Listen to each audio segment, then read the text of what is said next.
What's going on, everyone? Happy Tuesday to everyone. Hopefully, everyone is doing well, staying safe, healthy. If you had to take a COVID test, hopefully you have tested negative. If you did test positive, I hope you have a full and speedy recovery with no long COVID issues. It is time now for the Tuesday edition of the Pandemic Update for Tuesday, April 23rd, 2024. If you're new to my channel, this is where we do the daily pandemic update on all things COVID and any other virus that's a health threat to you. I do mean any other virus. Today we're going to talk about measles.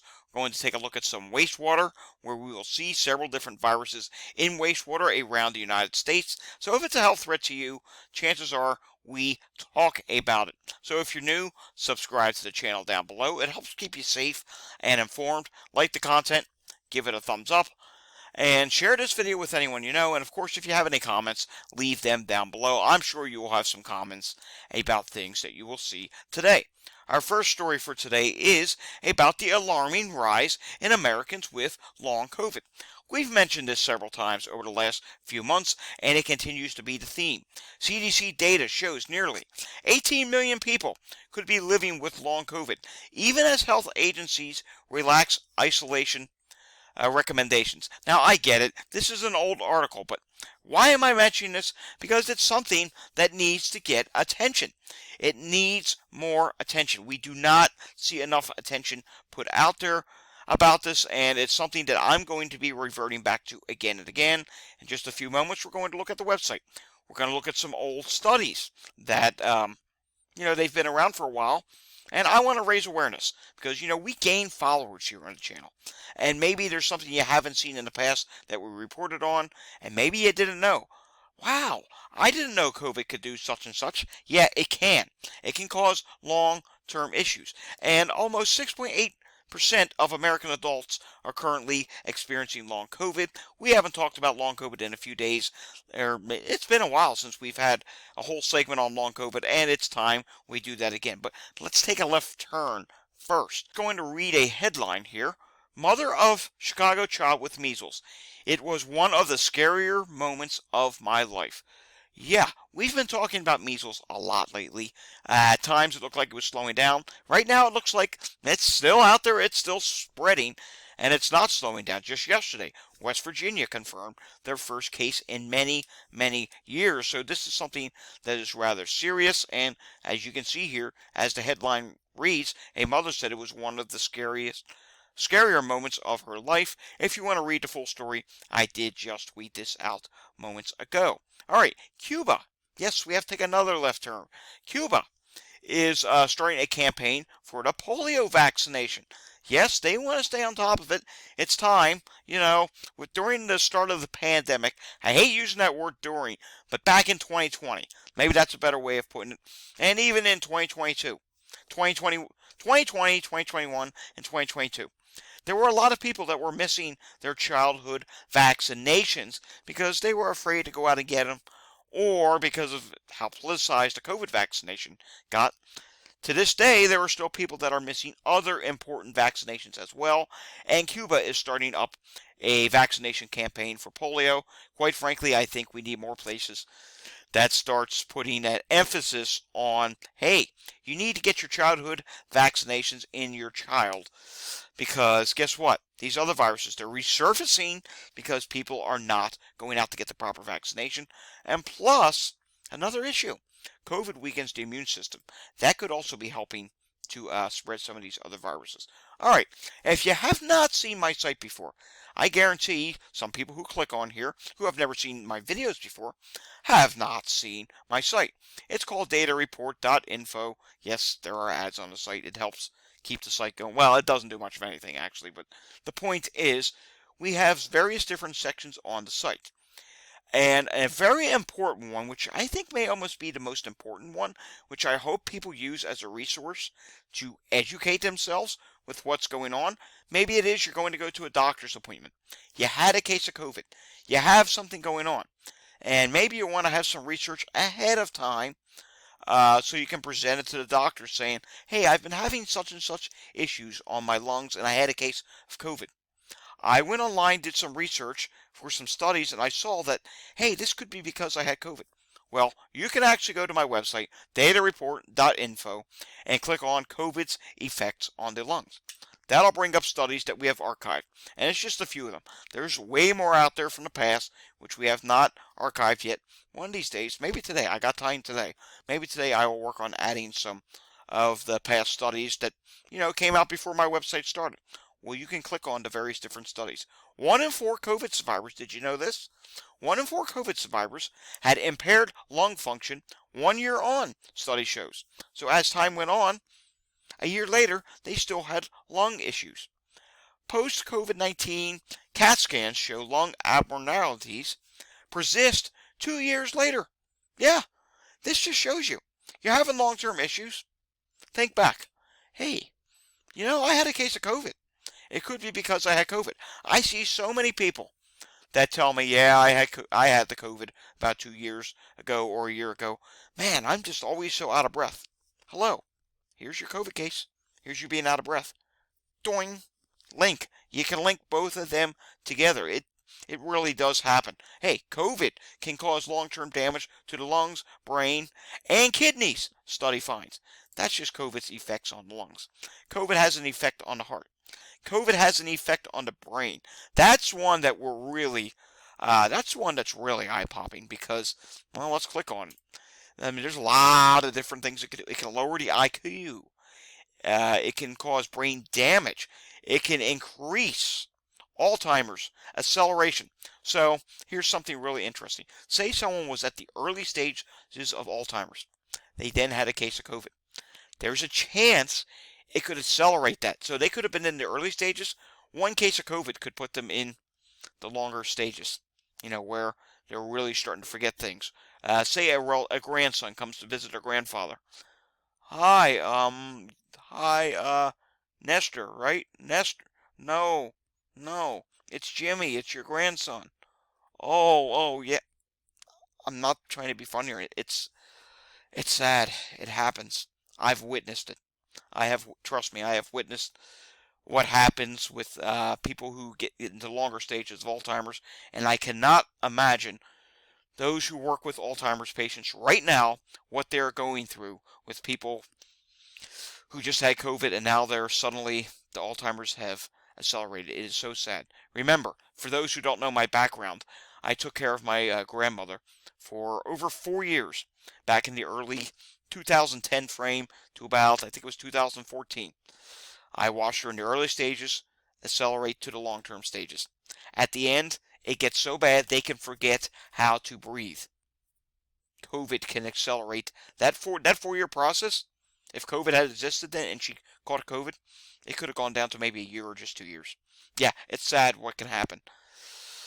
Yes, moving on here. COVID, diabetes. Long COVID studies. We have a ton of there's 28 of them in here, and trust me, this number is going to double within the year. I just know it will, because there's constantly new long COVID studies coming out, and some of the studies coming out are starting to find clues as to why some people get long COVID and why some people do not get long COVID. And then you have COVID transmission.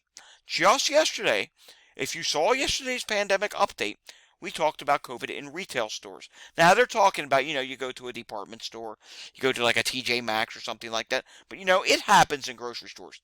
And I made a good reference to grocery stores yesterday. You're rummaging around in the apples. Oh, excuse me, can I just pick that apple right there? Oh, I need to go get something at the deli. Hi, can I have a quarter-pound of cheese? And, you're getting that face-to-face contact. Say you're not masked. That's a way COVID can spread. Think of a store. When you go to a grocery store, think of it as a community center. It really is. Your community comes together and does their grocery shopping. Well, if the Smith household goes into the grocery store and meets up with the Thompson household, and someone in the Smith household has COVID, and someone goes out and does the grocery shopping, they had contact, and, well, oh, hi, Mr. Thompson, how are you doing? Well, and that person was carrying some viral load of COVID. Well, suddenly the Thompson household's going to get infected with COVID too. Get where I'm coming from here? Yeah, that's how it works. All right, moving on here. There's other studies, but you get the idea. We archive these studies because it is very important that you know what's going on. You need a resource. I don't know of any other website that's doing something like this, and I'm doing it, and it's only going to get a lot bigger. The archive is just going to double. I just know it. There's going to be a lot of studies that come out in the years ahead, and I'm sure I'll be typing in something. Oh, look at this study. Add it. Add it. Because you need to be made aware of what happened. So many people think, oh, well, the government said all is fine again. I ran into someone recently who had COVID just a few months ago. They have a lot of health problems now. They're on 7 prescriptions. Yes, 7 prescriptions now. I said, how many did you have before you had COVID? And I didn't get a quite exact number, but he says, a lot of these are post-COVID health problems I did not have before. I said, you got to link 2 and 2 together. Yeah, I know, but I couldn't convince them to change their lifestyle, but you get the point. If they get it again, I don't know what's going to happen. Air qualities are not bad today in the east. There's some slightly numbers in the 50s in the Michigan. And even in California, yes, we're still seeing some yellows, some oranges. It's not as bad as it was. It is slightly improved, so I'm happy about that.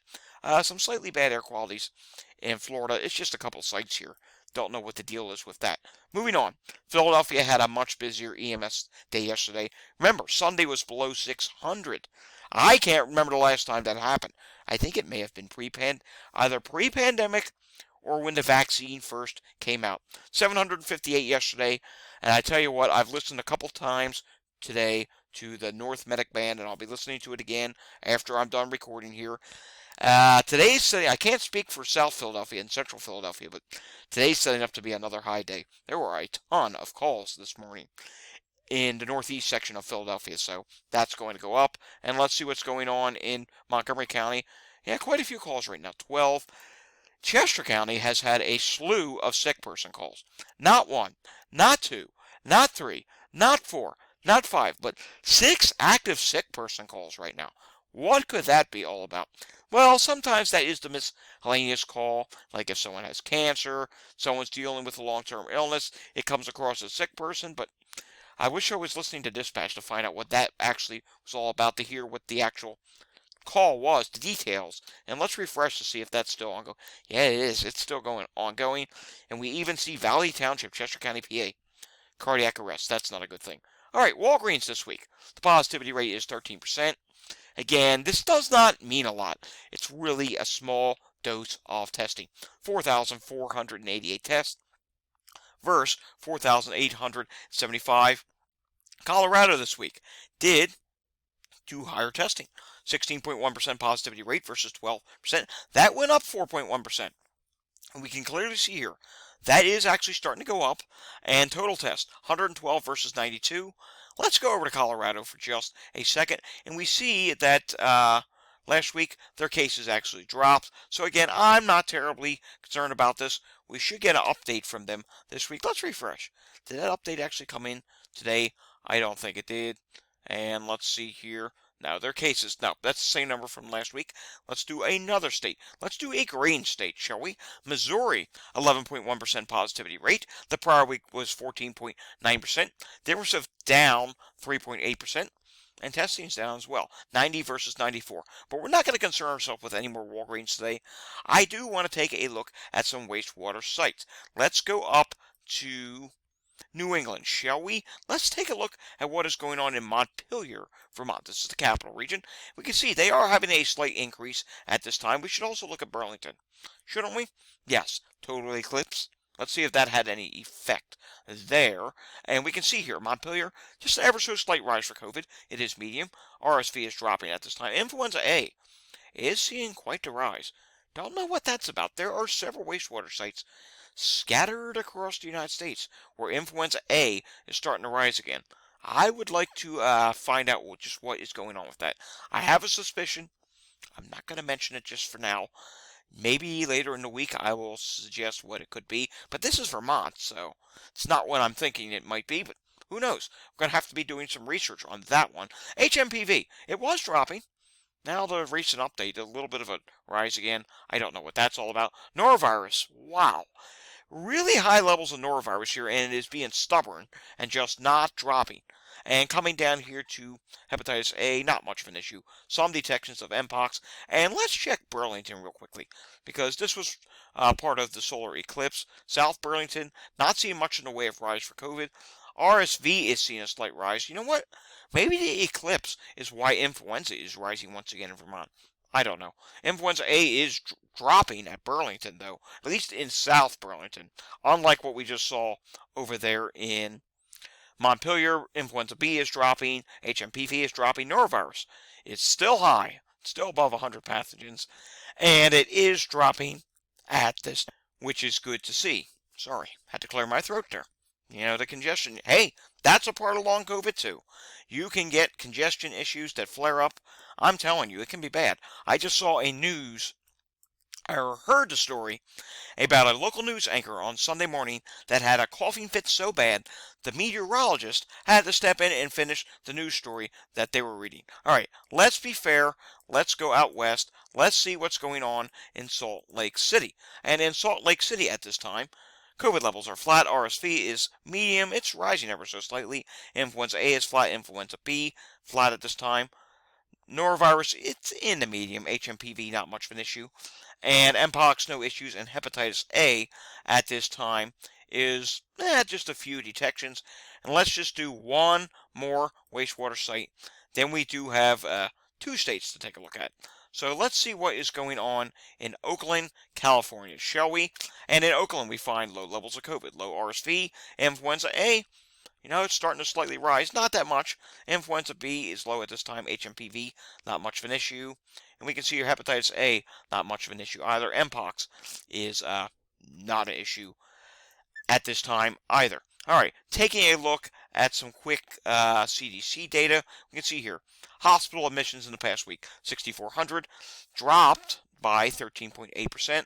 And the latest variants that are going around, JN.1 is still at 83.7%, JN1.13, 9.1%, JN1.18, 2.5%, JN1.16, 2.4%. New Jersey today, 188 hospitalizations, 65 out of 70 hospitals reported, 5 people on a ventilator, 20 in the ICU, discharges are 18. New York State, really low cases today, 250. I'm happy about that. And New York State hospitalizations, okay, they rose ever so slightly from 452 to 459. Big whoop-de-doo. That is not a big deal. And that signals they're going to continue to drop. 35 people in the ICU. I'm really happy about this. Look at this. I mean, they were dropping really fast in the winter. And then as the number of people in the hospital went down, the drop got slower. But you know what?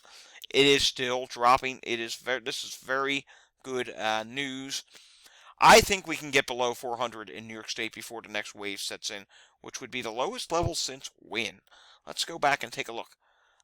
We're talking lowest levels since 2021 coming up pretty soon in New York State. That is just totally remarkable. I mean, we might even see levels go, they did go to 395 last year at one point.